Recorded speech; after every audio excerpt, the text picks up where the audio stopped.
Buenas tardes, bienvenidos a este espacio, a este webinar donde vamos a abordar el tema que hemos denominado el peso invisible, la depresión. Para esto me acompaña el día de hoy la licenciada Carla Castro, psicólogo del Centro Médico Docente La Trinidad, y pues esta servidora, Nelisa de Paul, médico psiquiatra, también del Centro Médico Docente La Trinidad. El pasado 13 de enero se conmemoró el Día Mundial de la Lucha contra la Depresión. Esta efeméride pues, fue planteada así desde hace ya muchos años por la Organización Mundial de la Salud, por la Organización de Naciones Unidas y muchas otras instituciones sanitarias y de psicólogos que se han sumado a este esfuerzo por la lucha contra la depresión. Por eso nos pareció pertinente pues, abordar el tema, ya que la Organización Mundial de la Salud ha estimado que 300 millones de personas a nivel mundial pues conviven con este trastorno, con esta patología, y también se considera la primera causa de discapacidad a nivel mundial y el primer factor de riesgo para el suicidio. Bienvenida, Carla, gracias por acompañarme en la tarde de hoy. Carla, ¿qué es y qué no es la depresión? Hola, la depresión es un trastorno mental, una enfermedad, y es una condición, un trastorno mental generalizado que afecta diferente la vida en general, con unos síntomas definidos, y que no es la depresión, es tristeza, la gente se siente triste y no está deprimido, no es una debilidad de carácter, no sentirse triste, no es una afección oral, no es sentir emoción. Y lo importante es que la depresión es un trastorno mental, y con esto quiero decir que es un conjunto de signos y síntomas claramente definidos que se incluyen como una enfermedad, que tienen un abordaje clínico, y eso incluye un tratamiento.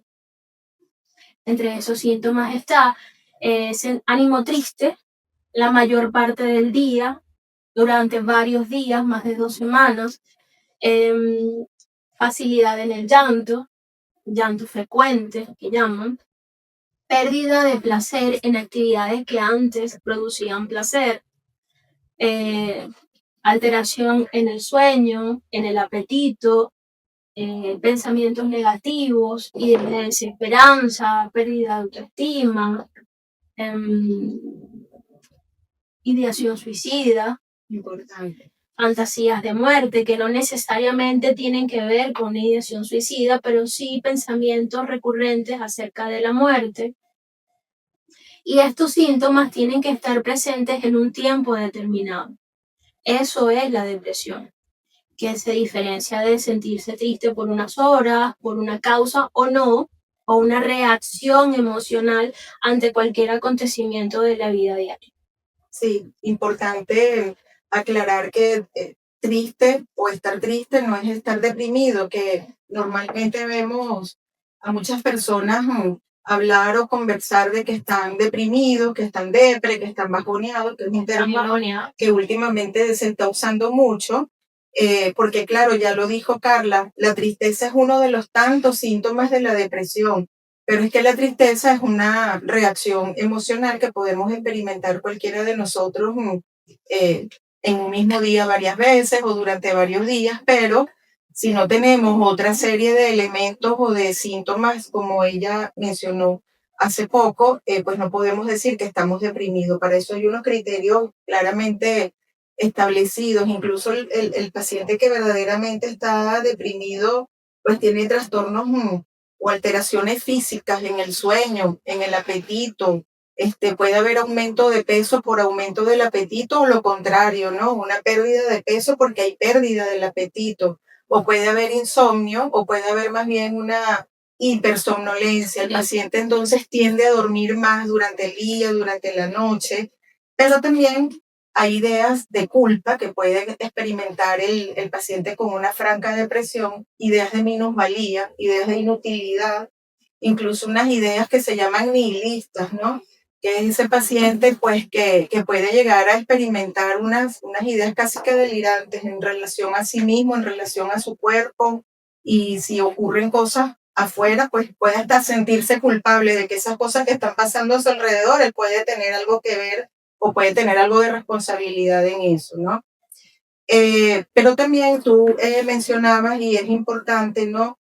Que estos pacientes tienen como una pérdida de energía, falta como motivación, falta como voluntad, ¿no?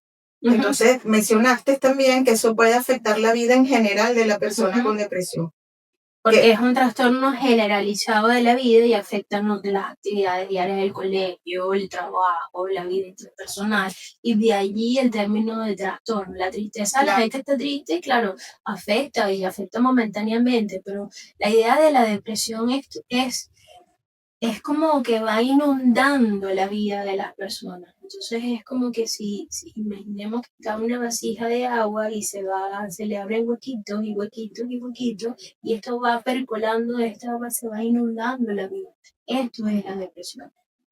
Y eso por supuesto que también altera, así como mencionas, la actividad académica, escolar, laboral, las relaciones sociales, las relaciones familiares, así como también las relaciones de pareja. O sea, se va a ver afectado esa relación que puede tener la persona con el resto de la familia, ¿no? O la pareja en sí. Eh, Ahora bien, me parece también importante, como tú mencionaste al principio, que la depresión es un trastorno biológico con una base biológica, neuroquímica comprobada, ¿no? Hay una serie de neurotransmisores cerebrales, sustancias en el cerebro, que pues cada una en el cuerpo se encarga de regular ciertas áreas o ciertas funciones y esos neurotransmisores en la depresión están disminuidos. Hay como pocas cantidades, no hay cantidades suficientes y por eso comienza a aparecer toda la cantidad de síntomas que mencionaste, que además son bastante floridos. Pero también hay factores de riesgo para la depresión, más allá de la explicación neurobiológica que tiene, y cuando hablaba de estas sustancias cerebrales me refiero a neurotransmisores que probablemente habrán escuchado, como la serotonina, la noradrenalina, la dopamina, la acetilcolina. ¿Qué factores de riesgo pudieras, Carla, mencionar para que una persona pueda llegar a desarrollar trastorno depresivo? Bueno, creo que los factores de riesgo son endógenos y exógenos, ¿no? Los endógenos son estas cosas biológicas que están hablando, las hormonas de los neurotransmisores. Incluso hay marcadores de neuroinflamación. Últimamente se está hablando mucho de los marcadores de la inflamación gastrointestinal. Que es el macrobiota, de las alteraciones de la microbiota intestinal, condiciones de genética, marcadores de predisposición genética, y hay gente que nace constitutivamente con incluso se está hablando de algunos personalidad con tendencia a ser depresiva, estas personas que tienen una tendencia intrínseca a ver las cosas más negativas, esto es rasgos de personalidad depresiva. Y hay otros factores de riesgo exógenos que es, bueno, si la persona está normal, tiene pérdida, factores socioeconómicos, que es todo lo que viene de afuera, que de alguna manera aplasta al individuo y le agota su capacidad para responder a esta demanda de una manera eficiente, de una manera adaptativa que le permita hacer frente a estas circunstancias vitales. En eso podemos incluir el duelo, acabo de decir, los factores socioeconómicos, la migración, las presiones de trabajo, las presiones laborales, las rupturas de pareja, divorcio, problemas familiares, enfermedad de familiares, enfermedades físicas o de otras partes del cuerpo, porque esto también es una enfermedad física, propias. Sí, es importante lo que mencionas de que las experiencias de vida, las experiencias traumáticas a muy temprana edad también.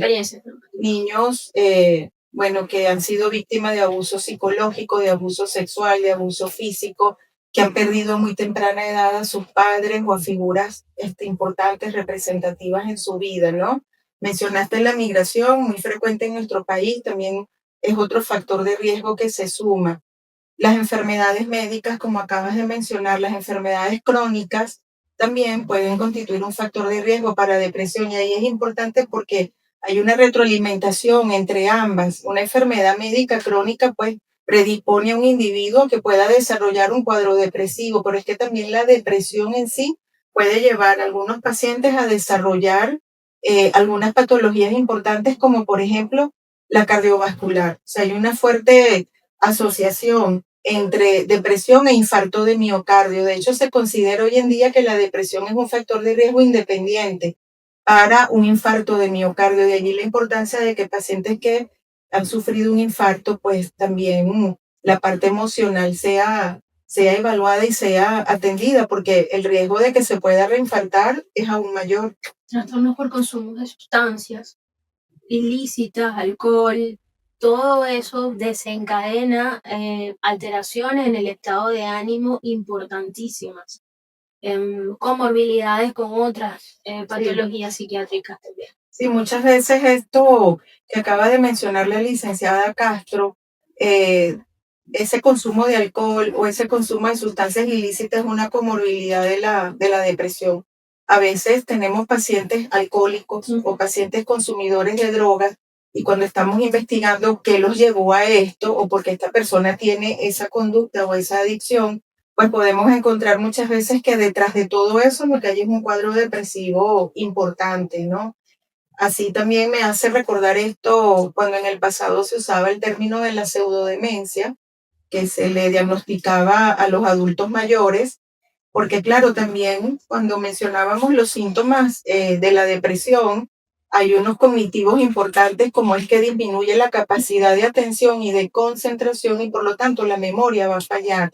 Entonces, en un paciente que está deprimido, que está ansioso, hay fallas importantes de la memoria. Entonces, pues en el pasado se tendía a confundir un poco con que la persona estaba empezando a desarrollar un proceso demencial cuando en realidad lo que estaba era deprimido. Yo quisiera, Carla, que volviéramos a recordar un poco que estamos pues conversando acerca el día de hoy de lo que es el peso invisible o la depresión. Y me pareció importante o nos pareció acertado el título del peso invisible, porque además de todos estos síntomas que ya mencionó la licenciada a nivel cognitivo, a nivel emocional, a nivel comportamental, también hay una serie de síntomas físicos importantes. Físicos importantes como dolor. La depresión es una enfermedad que duele, es una enfermedad que produce dolor porque es una enfermedad proinflamatoria. Y muchos pacientes, y sobre todo lo vemos en los adultos mayores, que hay muchas quejas somáticas, es decir, muchas quejas en el cuerpo. Comienzan a manifestar muchos dolores de espalda, dolores lumbares, dolores de cabeza o a veces hasta dolores inespecíficos que ellos no saben ni describir, no saben cómo ni localizar, ¿no? Y es precisamente lo que también nos pueden decir muchos pacientes jóvenes, no necesariamente el adulto mayor, es un peso. Siento que tengo un peso sobre los hombros, siento que me duele todo el cuerpo, siento que me pesa el cuerpo, siento que tengo fatiga, que tengo cansancio, que no me puedo mover, que no rindo como yo rendía anteriormente y que no tengo un desempeño adecuado. Entonces yo quisiera que hiciéramos, como para cerrar la parte de los síntomas, que los volviéramos a recordar, porque es importante que las personas puedan identificar en sí mismos o identificar en otros los síntomas de la depresión. Ánimo triste la mayor parte del día, la mayoría de los días, por más de 2 semanas. Llanto frecuente, llanto fácil, pérdida de placer en cosas, en actividades que antes me producían placer, desmotivación, ideas de desesperanza, ideas de culpa, ideas negativas, pensamientos negativos acerca de la situación, acerca de mí mismo. Ya dije, ideas de culpa, fantasías de muerte, alteraciones en el ánimo, en el apetito, en el sueño, en la esfera sexual, pérdida de la libido, Sí, importante. importantísimo. Y fatiga, eso que dice la doctora es importantísimo porque muchas veces la depresión tiene una máscara de fatiga. Todo el tiempo estoy cansado, todo el tiempo estoy desmotivado y muchísimas veces, generalmente los hombres, la tristeza está escondida detrás de la irritabilidad. Entonces yo todo el tiempo malhumorado, todo el tiempo Cierto. estoy molesto, todo el tiempo estoy mal geniado. Eso también es un síntoma de depresión. Y un poco en la onda de lo que decía la doctora de, bueno, cuáles son estas cosas importantes a tener en cuenta para yo poder decir, mira, ¿qué me está pasando? ¿Qué estoy sintiendo? Tengo esto, estoy deprimido y el peso invisible es porque generalmente a veces la depresión no está con llanto, ni tengo que estar todo el tiempo con una cara arrugada, a veces no es eso, a veces la gente va al trabajo y a veces va por allí y tú lo saludas y hola, ¿cómo estás? Ay, muy bien, gracias, y no importa, y la gente no se da cuenta, va a la casa, puertas cerradas y hay un montón de ideas, de culpas y de pensamientos que están detrás y la persona lo que tiene es una tormenta interna. Y hay un aspecto también importante que quisiera que resaltar en esto que estamos conversando, y es que estamos en una sociedad que muchos le han puesto el título de la hipermodernidad, ¿no? Y lo decía un escritor y un filósofo, Príncipe de Asturias, premio Príncipe de Asturias del año pasado, que a mí me gustó mucho, que es Byung-Chul Han, la sociedad del cansancio. Entonces estamos bajo la dictadura de lo positivo. Entonces y son cosas predisponentes a esta depresión. ¿Por qué? Bueno, porque todo lo que no es positivo es tachado, es castigado. Si yo digo algo que está mal, ay, no digas eso. Si yo no pongo el fitness en mis redes sociales o si yo me quejo, ¿y por qué te vas a quejar? Eso atrae más quejas. No, eso es un pensamiento mágico. Claro. Todo tiene que ser positivo, todo tiene que ser bien visto, todo tiene que estar bien bonito, todo tiene Sí, que es ser como, estético. como invalidar un poco las emociones, como Dar tu que mejor sí, esfuerzo. vamos a invalidarlas, no vamos a hablar de las emociones, no existen, no les pongo nombre, no me permito sentirlas ni permito que el otro las experimente tampoco. Se puede lograr todo lo que se propone. ¿Ustedes han escuchado eso? Uno puede lograr todo lo que se propone. Ya va, y si no lo logro, por mucho que me lo propuse, entonces que no me lo propuse lo suficiente. Entonces cae el Claro, montón de culpa encima. claro. Y el montón de culpa encima. Y después, ¿yo qué hago? Puerta cerrada con el montón de culpa encima cuando yo me esforcé, me trasnoché, me dice, mira, hay cosas que yo me propuse y lo intenté, lo hice, lo sudé. Mira, hay cosas que van más allá de mí, Claro. porque es general. Una cosa es ser independiente, esforzarse, y otra muy distinta es ser omnipotente. Y eso que decía la doctora, o sea, porque vamos a anular las emociones, la tristeza, la frustración, la decepción, la rabia forma parte de la esfera, el miedo forma parte de la esfera emocional de la gente, de las personas. Y nosotros somos completos, no somos pedacitos ni partecitas, somos completos. Ahora recordaba también dentro de todos estos síntomas importante el aislamiento. Por eso es que no podemos aislarnos. Tenemos que en todo momento tratar siempre de conectar con las personas, de relacionarnos. El ser humano es un ser gregario por naturaleza. Entonces el aislamiento también nos puede llevar es un factor de riesgo que nos puede llevar a la depresión.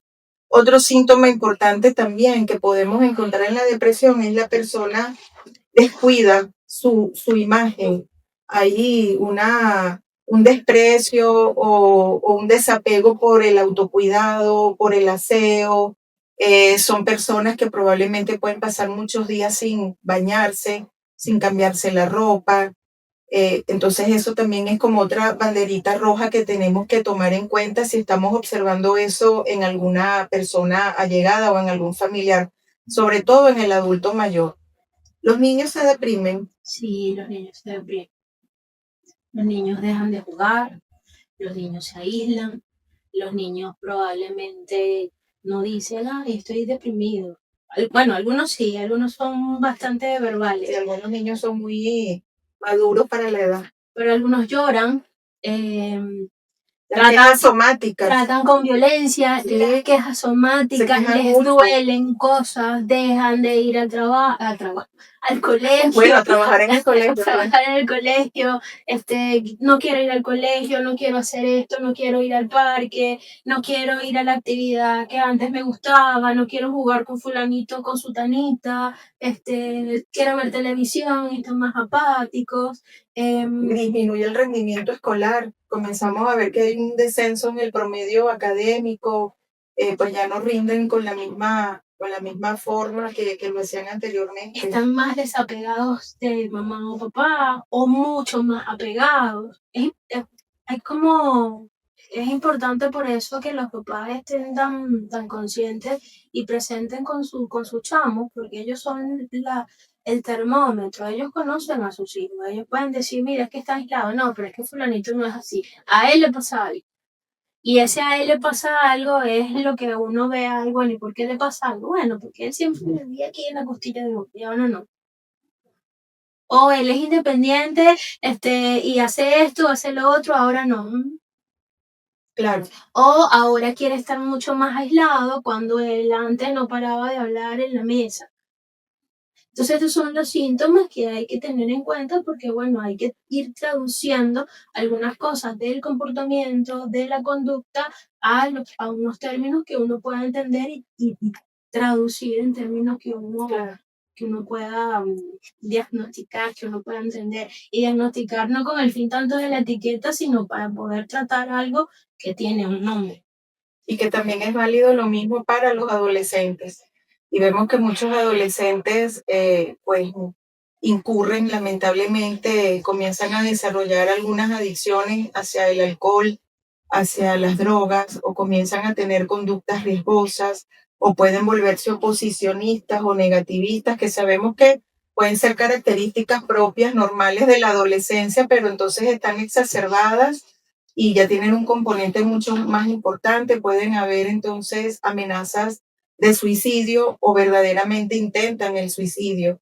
De allí la importancia entonces también de estar alerta con nuestros adolescentes y pues brindarles el espacio también para que ellos puedan pues precisamente charlar o conversar, a lo mejor si están siendo víctimas incluso de bullying en el liceo o si es que fueron víctimas de algún tipo de abuso o pues lo que les pueda estar ocurriendo, pueden estar pasando situaciones familiares importantes que también los afectan, ¿no?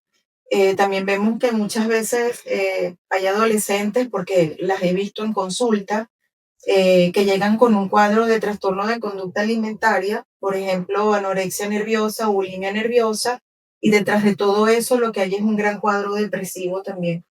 Tú mencionabas minutos atrás, habíamos hablado un poquito acerca de las comorbilidades de la depresión y creo que es importante que retomemos, pues que aparte de estos trastornos de conducta alimentaria, lo que mencionabas acerca del consumo de drogas, del consumo de alcohol, pues también la depresión siempre se va a acompañar de ansiedad. Todo paciente deprimido siempre tiene montos de ansiedad importantes.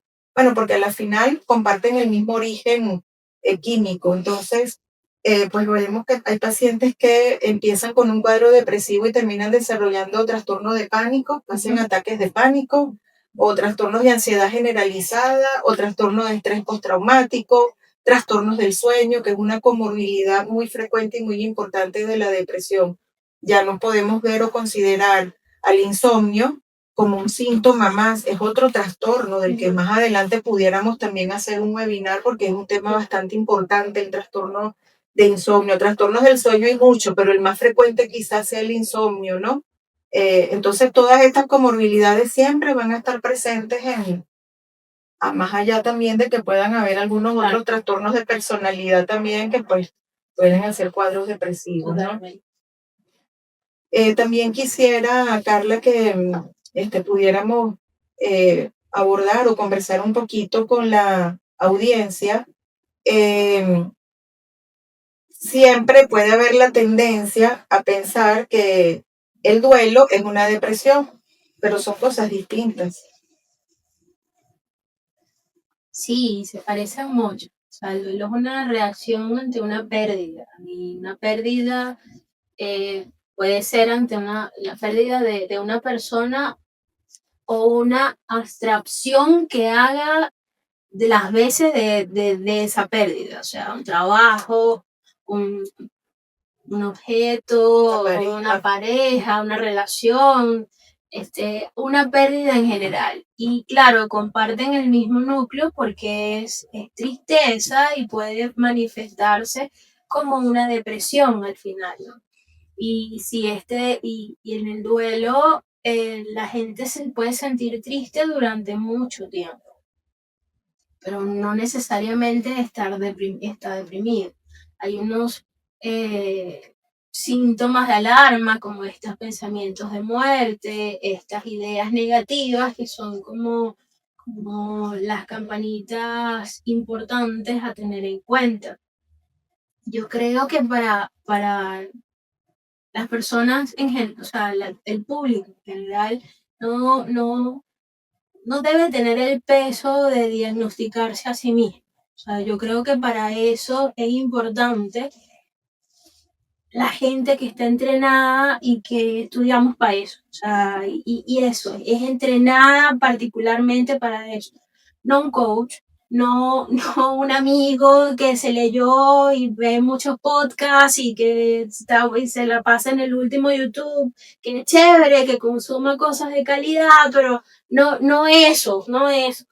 Gente entrenada con estudios para eso, un psiquiatra o un psicólogo con especialización en clínica.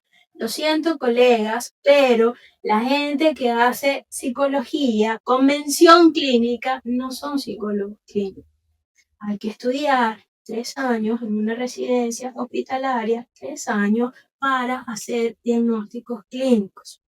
Entonces, no es una persona religiosa, ellos tienen un papel, claro que sí, si usted es religioso y usted se siente cómodo en una congregación con un pastor, con un sacerdote católico, vaya con su sacerdote católico y atienda su parte religiosa. Nosotras no le podemos dar respuesta a situaciones místicas que tienen que ver con Dios. El sacerdote está para eso, el amigo está, va, se sienta con unas birras o con lo que usted quiera y habla con su amigo.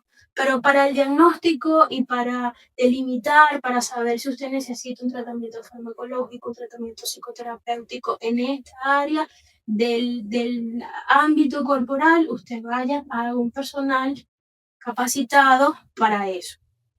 Lo importante es los síntomas que hemos estado recalcando durante todo este rato, los síntomas de alerta. Me estoy sintiendo mucho tiempo triste. o estoy observando a mi familiar, a mi pareja, a uno de mis hijos con unos síntomas Mucho o con un tiempo triste. comportamiento. Y yo creo sí que al final lo que queremos es también, retomando lo del duelo, es que pues el duelo todos los hemos experimentado alguna vez. Es verdad que hay una tristeza, bueno, el duelo tiene varias etapas, no vamos a hablar de eso en este momento, pero aquí la capacidad todavía de cotidianidad, la funcionalidad del individuo no se ve afectada. En el momento en que se encuentra afectada es cuando entonces tenemos que comenzar a revisar todos estos signos de alarma y buscar la ayuda de un especialista porque, bueno, los duelos a veces se pueden prolongar, se pueden complicar y se pueden convertir en duelos patológicos. A lo mejor ya no es un duelo, sino una verdadera depresión. Yo quisiera también agregar algunos, digamos, elementos importantes en relación a que generalmente se tiende a ver que o a diagnosticar más depresión en las mujeres que en los hombres, pero pudiera a lo mejor haber un subregistro. Lo que pasa es que las mujeres pues somos más dadas a expresar nuestras emociones, a acudir al médico, a buscar ayuda. El hombre pues por cuestiones incluso culturales es un poco más reservado y pues hay muchos hombres deprimidos que no buscan ayuda y van cargando con ese peso invisible y todavía tienen que salir a la calle, tienen que trabajar y mostrar su mejor cara y su mejor sonrisa. Pero si usted es del sexo masculino y siente pues que tiene muchas de estas cosas que hemos venido, de estos elementos clínicos que hemos venido conversando, pues es momento también de que busque ayuda. Al principio lo decíamos, estar deprimido no es un signo de debilidad, más bien es digamos, haber sido fuerte o valiente durante mucho tiempo y flejé, ya no puedo más porque, bueno, ya se agotaron mis recursos y es más bien un paso adelante y un signo de valentía reconocerlo y solicitar y buscar ayuda. Hay tipos de depresión. Sí, la depresión con síntomas ansiosos, depresión postparto, Importante la depresión puerperal. puerperal, depresión con síntomas psicóticos, la depresión melancólica, que está asociada también a los marcadores biológicos. La depresión bipolar, en los pacientes con trastorno bipolar, hay un tipo de trastorno bipolar, el tipo 2 específicamente, pues que hace más cuadros depresivos, ¿no? Entonces hay que también tener eso en cuenta. Las enfermedades mentales ya de por sí son factores que pueden predisponer a que el paciente desarrolle en algún momento un cuadro depresivo, así como tener antecedentes familiares de trastornos mentales o de depresión, sobre todo si son familiares muy directos, ¿no? Distimia, que es una depresión prolongada en el tiempo. Se me escapa más. Sí, básicamente son esos los tipos de depresión, ¿no? La depresión en distintos contextos, como hemos ya mencionado. También hay depresiones, ahora que estoy recordando, las llamadas depresiones estacionales, ¿no? Que tienen que ver con las estaciones del año. Por supuesto que no es nuestro caso, pero en los países donde hay las 4 estaciones, los países nórdicos, en las épocas de invierno suelen haber altos montos o altos porcentajes de depresión y también de suicidio. Y por eso es una de las razones que se designó el 13 de enero como el Día de la Lucha Mundial contra la Depresión, por varios factores. Uno de esos porque en estos países enero pues coincide con el invierno, entonces hay más depresión. También porque las personas vienen ya de las fiestas decembrinas y entonces hay una debacle financiera. En estos primeros meses, enero es un mes rudo, ¿no? Un mes fuerte, entonces bueno, eso también predispone, así como también se les ocurrió pensar que en enero todos empezamos dieta, porque en diciembre hicimos desastres con la comida. Entonces, así como en enero empiezo el gimnasio y empiezo la dieta, bueno, en enero hago una revisión de mi estado emocional, de mi estado psicológico. Entonces también, así como le prestamos atención al cuerpo, también hay que prestar atención a la parte emocional, ¿no? Por esas razones es que se decidió que para estos primeros días de enero se conmemorara la fecha.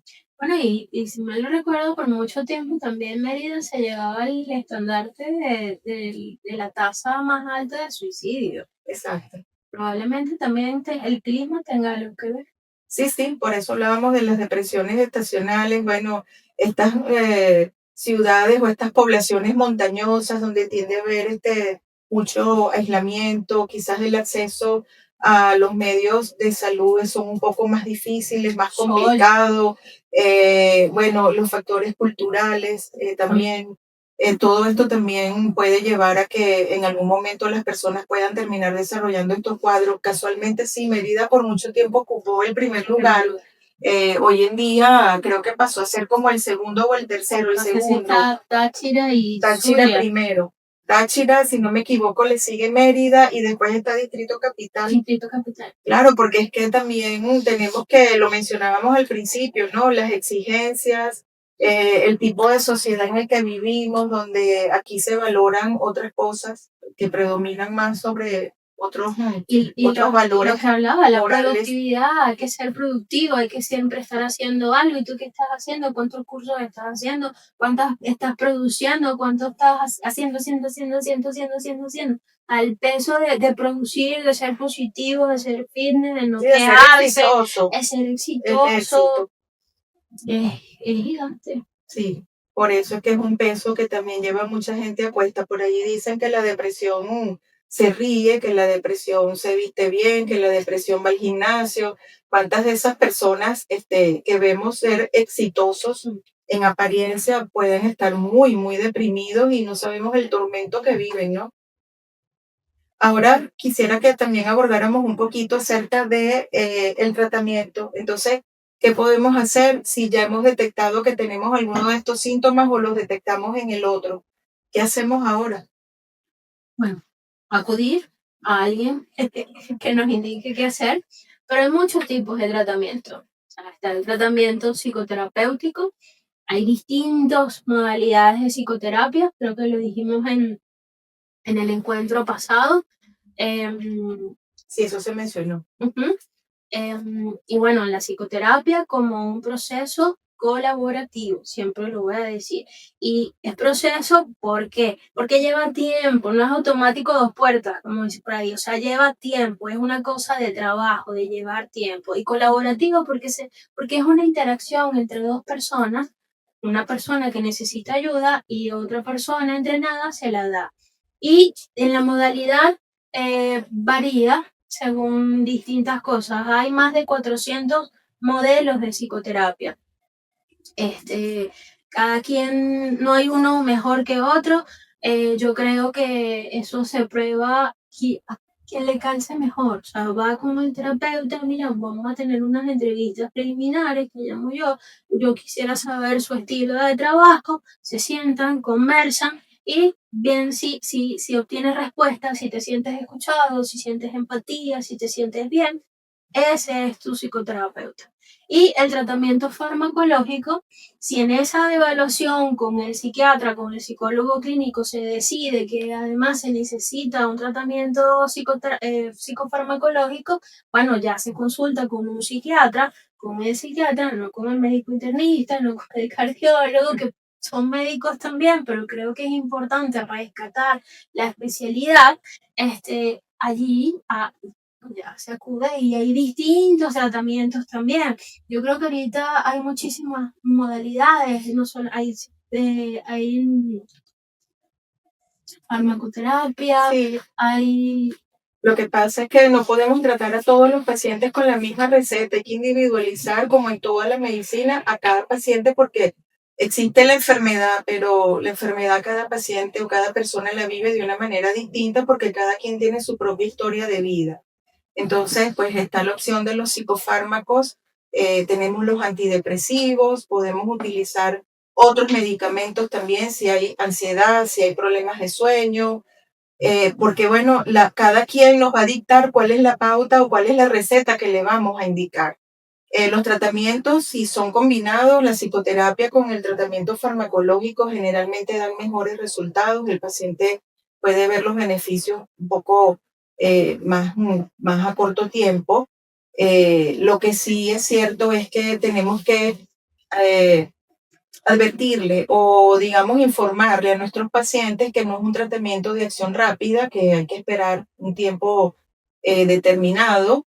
Para eso es el acompañamiento también psicoterapéutico desde el inicio, ¿no?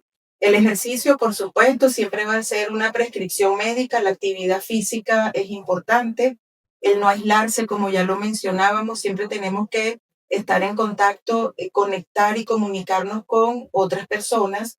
Por supuesto que en la medida en que vayamos recuperando la energía y la voluntad para hacer las cosas, tratar de incorporarnos a nuestras actividades o incluso de, bueno, aprender nuevos oficios, aprender nuevas tareas también, algo que nos pueda mantener un poco distraídos, que nos pueda mantener ocupados, porque si hay algo también que perturba mucho al paciente con depresión es la rumiación, ¿no? Esos pensamientos rumiantes que todo el tiempo están dando vueltas y vueltas y vueltas en la cabeza y le impiden hacer o desarrollar cualquier tipo de actividad y por eso también las dejan de lado. Bueno, más allá de perder la capacidad para atención, para concentración, para dirigir el foco, ¿no?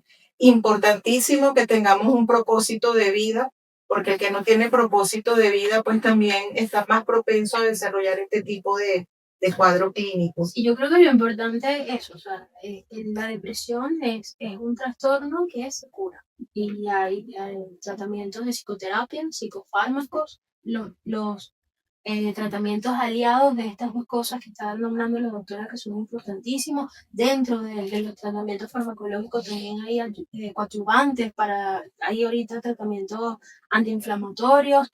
En nuestro servicio hay dos propuestas interesantísimas para tratamientos, para depresiones resistentes, que si están interesados, pues bueno, es hora de llamar al servicio en particular e informarse acerca de eso. Pero lo importante es que tienen cura.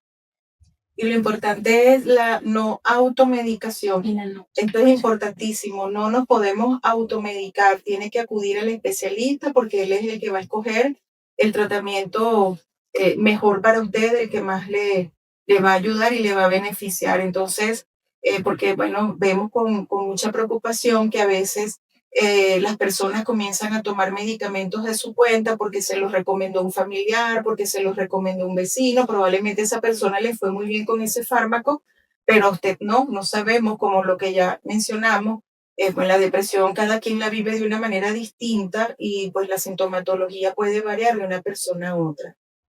¿Algo más que quieras, Carla, agregar o recomendaciones como las que ya les dijimos, pues, que son importantes para prevenir un poco la depresión? Creo que también pudiéramos mencionar rápidamente los factores protectores, porque así como se habla de factores de riesgo, también pueden haber factores que protegen de la depresión. Es verdad. ¿Cuáles serían? Ejercicio, amigos, pareja, hobbies, trabajo. Tener el trabajo un factor protector. Dormir bien, alimentarse bien. Bueno, por allí dicen que otro factor también protector para la depresión y más allá para las personas, incluso cuando han tenido algún tipo de ideación suicida, el estado civil, los casados, el tener hijos. Sí, correcto. Bueno, sí, o sea, eso, tener relaciones, no estar solo. A veces estamos hiperconectados, pero no hipervinculados. A construir los vínculos. Tengan vínculos. Conéctese con la gente y no es hola, ¿cómo estás? Es vínculo. Quieran cosas, busquen cosas que hacer. Plantearse objetivos, plantearse metas. Y si eso no sirve, búsquense otro, y la vida está llena de muchas oportunidades que hacer. Y sí, y como les dije, o sea, somos completos. Y tenemos rabias, y tenemos frustraciones, y decepciones, y alegría, y amor, y placer, y las emociones van y vienen. Lo bueno de las emociones es que son estados fugaces, que no son para siempre. Correcto. Y eso es una excelente noticia, que las emociones son fugaces. Cuando las emociones se instalan mucho tiempo, ahí es donde está el problema. Porque las emociones, su característica principal es que tienen que pasar. Y hay que dejar que pase, sea cual sea. Bueno, creo que eso es lo que... Sí, de eso se trata. Bueno, muchas gracias, Carla. Gracias a ustedes por haberse conectado, por habernos acompañado. Vamos a pasar a la sesión de preguntas, pero no sin antes recordarles nuestras redes, @CMD La Trinidad y también @psiquiapiso.tips. Ok, bueno, varias de las preguntas ya las han resuelto, pero bueno, vamos con la primera. ¿Qué hacer cuando nos culpamos de tener depresión? Bueno, en realidad no nos podemos culpar de tener depresión, nadie quiere estar deprimido. Precisamente mencionábamos que es uno de los síntomas, tener ideas de culpa, ¿no? Tenemos también que tratar de salirnos de esa perspectiva y pensar, esto es un síntoma de la enfermedad, sentir culpa. No soy culpable de haberme deprimido, por el contrario, estuve haciendo mi mayor esfuerzo, mi mejor esfuerzo y llegué hasta aquí porque pues ya agoté mis recursos y no fue un acto de debilidad, sino más bien de tratar de ser fuerte durante mucho tiempo. Entonces no podemos sentirnos culpables por tener una enfermedad como cualquier otra enfermedad. Sí, la depresión, o sea, alguien se pregunta, bueno, no sé, a lo mejor sí, claro. ¿Soy culpable de ser diabético, de ser hipertenso? Y quizás cambiar. O sea, si cambiamos, ¿qué pasa si cómo la culpa por la implicación que yo tengo en esto. No la culpa, cómo estoy implicado yo en esto, cuál es mi cuota, mi aporte en lo que me está pasando. De repente, si yo cambio esa pregunta por cuál es mi aporte, mi cuota en lo que me está pasando, a lo mejor logro tener una perspectiva diferente que enriquezca un poco más mi situación. Por acá también pregunta, ¿por qué cuesta tanto superar la depresión? Bueno, puede costar mucho por varias razones. Número uno, por el miedo de manifestar que se tiene un malestar. Número dos, por negar que se tiene un malestar, por negarse a buscar ayuda, por no reconocer que esto es un problema. Y pues a veces la gente cuando llega a la consulta ya ha pasado mucho tiempo, con mucho sufrimiento y donde se ha visto bastante afectada la vida en general, todas las áreas, ¿no? Toda la funcionalidad de la persona. Entonces, bueno, a veces la gente intenta por sí sola o con otros métodos superar la depresión cuando esto es una enfermedad que si no es tratada farmacológicamente, pues nadie la va a superar solo. Es una enfermedad como tener hipertensión. Si el hipertenso no acude al médico, no se toma el tratamiento, va a tener siempre cifras tensionales altas, va a ser crisis hipertensiva, va a tener una emergencia hipertensiva, pues lo mismo pasa con la depresión. Y como les decía también con el tratamiento, a veces las personas quieren soluciones rápidas y sabemos que el tratamiento toma su tiempo en hacer efecto, entonces pues hay que tener un poquito de paciencia. Preguntan también, ¿de qué forma puede una persona con depresión enfrentar el miedo al rechazo? Bueno, es una pregunta profundísima porque tiene, o sea, tiene muchas aristas. Primero, alguien deprimido puede pensar que todo le pesa. Puede pensar que todo está negativo, todo está oscuro, o sea, tiene unos lentes en donde todo está teñido oscuro. Y eso puede significar un sesgo en la percepción. No significa que la realidad, no sé, o sea, significa que la realidad está percibida como muy invasiva, muy agresiva, y ahí todo se echa a perder, ¿no?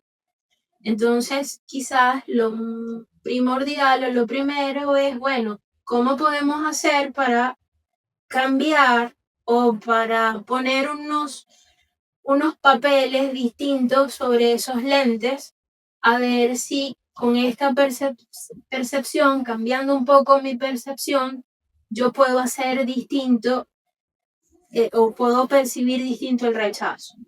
Y quizás poner un signo de interrogación. Rechazo. Preguntan también, ¿cómo evitar ese peso invisible?